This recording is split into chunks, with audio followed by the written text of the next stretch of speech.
দর্শক, আপনারা দেখতে পাচ্ছেন যে আমি একটা লিচু গাছের সামনে দাঁড়িয়ে আছে। এই দেখেন আমার কোলে এই লিচু গাছের যিনি মালিক তিনি আছে, ঠিক আছে। তিনি মাঝে মাঝে এই লিচু গাছের বাদুরের মতো আক্রমণ করে, দেখবেন। এই যে দেখেন, আমি আজকে আপনাদেরকে এই লিচু গাছ এবং লিচুর জাত সম্পর্কে আপনাকে দেখাবো। দেখেন কত সুন্দর লিচু ধরে আছে। এটা হচ্ছে চায়না থ্রি লিচু। সেই লিচুটা প্রতি বছরই ফল ধরে এবং দেখেন একেবারে নিচ থেকে, গাছের নিচ থেকে আপনার একেবারে উপর পর্যন্ত প্রচুর লিচু ধরছে। হয়তো বা এই বছর তুলনামূলক ফল কম আসছে, অন্যান্য বছরের চেয়ে বেশি ফল আসে।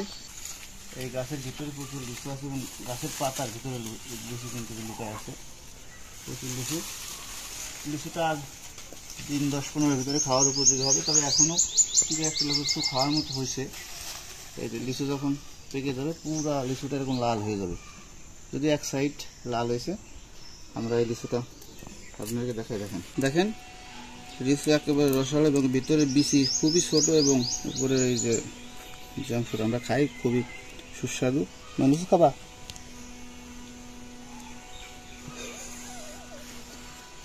খাও খাও না, টক আছে, এটা মিষ্টি। বোঝা যাচ্ছে যে লিচু মিষ্টি আছে, কারণ যেহেতু বারবার খাইতে যাচ্ছে তাতে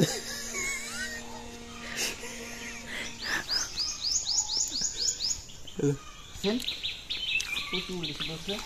এই যে পুরো গাছের লিচু আছে, আমরা পুরো গাছটা একটু দেখাই। দেখেন এই সাইডে এই যে প্রত্যেক পাতার ভিতরে লিচু আছে এবং এই সাইডে বেশি লিচু ধরছে। এই সাইডে দেখেন এই যে থোপা, এই যে লিচু ধরছে এবং খুবই সুস্বাদু লিচু। হয়তো বা আমরা দিন 15 ভিতরে এটা খাওয়ার উপযোগী হবে, এখনও খাওয়া যাবে। এই যে লিচু দেখেন বিচি খুব ছোট।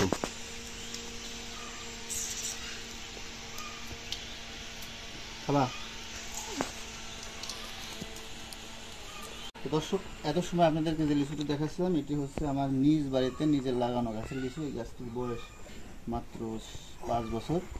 তো আমি 3য় বছর থেকে ফল সংগ্রহ করতেছি এবং এটা 2য় বছরের মতো ফল আসছে। তো আপনারা চাইলে আপনার বাড়িতে এরকম একটি গাছ লাগিয়ে আপনি নিজে হাতে লিচু খাইতে পারেন। দেখেন লিচু খাওয়ার জন্য কেমন করতে হবে, কারণ এই লিচুটা যে মিষ্টি এটা দেখলে বোঝা যায়। কারণ একবার একটা খাইছে এবং পরবর্তীটা খাওয়ার জন্য। খাবা? প্রত্যেকটা লিচু আকার বড়। আসলে যে সকল বাণিজ্যিক বাগান সেখানে গেলে হয়তো বা আপনাদেরকে আরও অনেক ভালো লিচু দেখানো যেত, কিন্তু তারপরেও এইটা দেখানোর মধ্যে একটা মজা আলাদা, কারণ এটা আমার নিজের লাগানো এবং বাড়িতে আছে। এবং দেখেন এই যে এই পাশেও অনেক লিচু আছে। তো দর্শক, ভিডিও আর বড় করবো না, মূলত আপনাদেরকে নিজের বাড়িতে লিচু গাছ লাগানোর জন্য উদ্বুদ্ধ করার জন্য আমার এই ভিডিওটি। তো যদি আপনার এই ভিডিওটি ভালো লাগে একটা লাইক শেয়ার করবেন এবং আমি এই ভিডিওর মাধ্যমে সবাইকে বলতে চাই যে আপনার বাড়িতে 1-2টা লিচু গাছ যদি আপনি লাগান এবং পরিচর্যা করেন, তাহলে আপনার পারিবারিক যে লিচুর চাহিদা এটি পূরণ সহ আপনি আত্মীয় বাড়িতে পাঠাতে পারবেন। সবাইকে ধন্যবাদ জানিয়ে আজকের মতো এখানে শেষ করছি। লিচু খাওয়ার দাওয়াত রইল। ধন্যবাদ সবাইকে।